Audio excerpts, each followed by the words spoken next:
Alhamdulillah, kasus aktif di Indonesia sudah menurun. Menteri Kesehatan Budi Gunadi Sadikin menegaskan herd immunity atau kekebalan komunal terhadap COVID-19 tidak akan tercapai.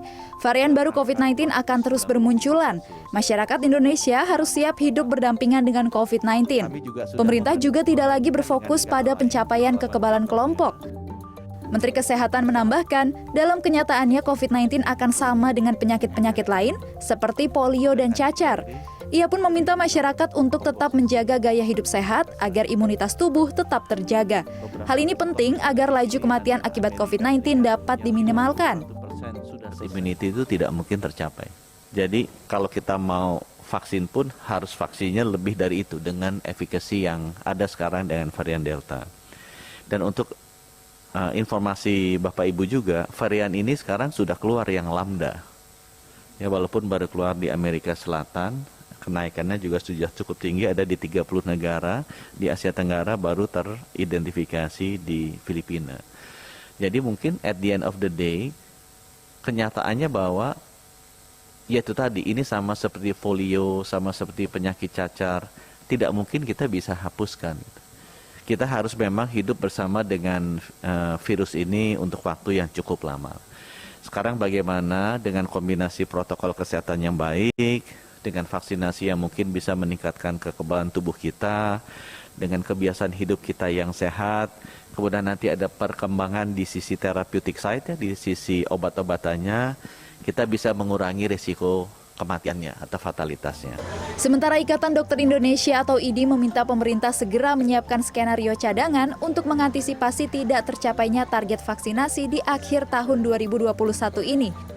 Rencananya penyuntikan vaksin dosis ketiga untuk umum juga harus digencarkan karena antibodi masyarakat yang divaksin pada Januari hingga April 2021 mulai menurun. Berdasarkan data IDI, rata-rata pemerintah hanya menyuntikkan 600.000 dosis vaksin setiap hari, sehingga membutuhkan waktu 8 bulan untuk mencapai target vaksinasi. Sementara hingga kini pemerintah baru menyuntikkan 92 juta dosis vaksin COVID-19 dari target 300 juta dosis di akhir tahun 2021. Nah, tadi malam saya menghitungnya adalah vaksin yang kedua, karena dari 208 juta itu yang dihitung adalah vaksin yang kedua. Itu sekitar 594.774 per hari. Kalau ini andaikan saja 600.000 per hari, maka butuh 7-8 bulan untuk terjadi herd immunity. Perlu kami sampaikan Bapak Ibu bahwa sesuai analisa kami, vaksin ini dalam waktu 6 bulan sampai 12 bulan ini kan sudah harus dilakukan booster. Sehingga ini harus diantisipasi apabila kecepatan vaksinnya nggak tercapai. Tapi kalau saya melihat seminggu ini insya Allah tercapai, di akhir tahun bisa tercapai. Dan itu mungkin sebuah apresiasi untuk Kementerian Kesehatan. Menteri Kesehatan Budi Gunadi Sadikin mengatakan, vaksin COVID-19 dosis ketiga atau booster akan tersedia untuk masyarakat umum. Vaksin booster dipastikan akan dimulai pada awal Januari 2022. Pemerintah telah membuat 2 skema bagi penerima vaksin booster. Pertama, masyarakat dapat memanfaatkan layanan BPJS untuk mendapatkan vaksin booster. Skema selanjutnya, masyarakat dapat membeli vaksin booster dengan harga tidak sampai Rp100.000.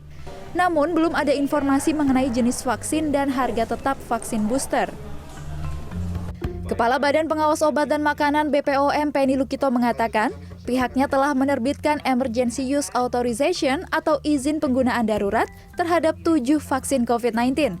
Kedepan, BPOM akan segera menerbitkan izin penggunaan terhadap sejumlah vaksin lain demi mempercepat target vaksinasi dan memastikan seluruh vaksin COVID-19 telah memenuhi standar keamanan dan mutu. Ketujuh vaksin yang sudah mendapat izin darurat adalah Sinovac, Bio Farma, AstraZeneca, Sinopharm, Moderna, Pfizer, dan Sputnik asal Rusia.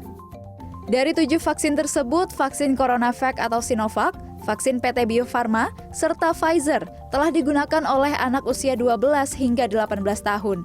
Selain 7 vaksin tersebut, BPOM tengah mengupayakan proses registrasi terhadap 4 vaksin lain, yakni CanSino, Johnson & Johnson, Covovax, dan Covaxin. Tim Liputan, CNN Indonesia.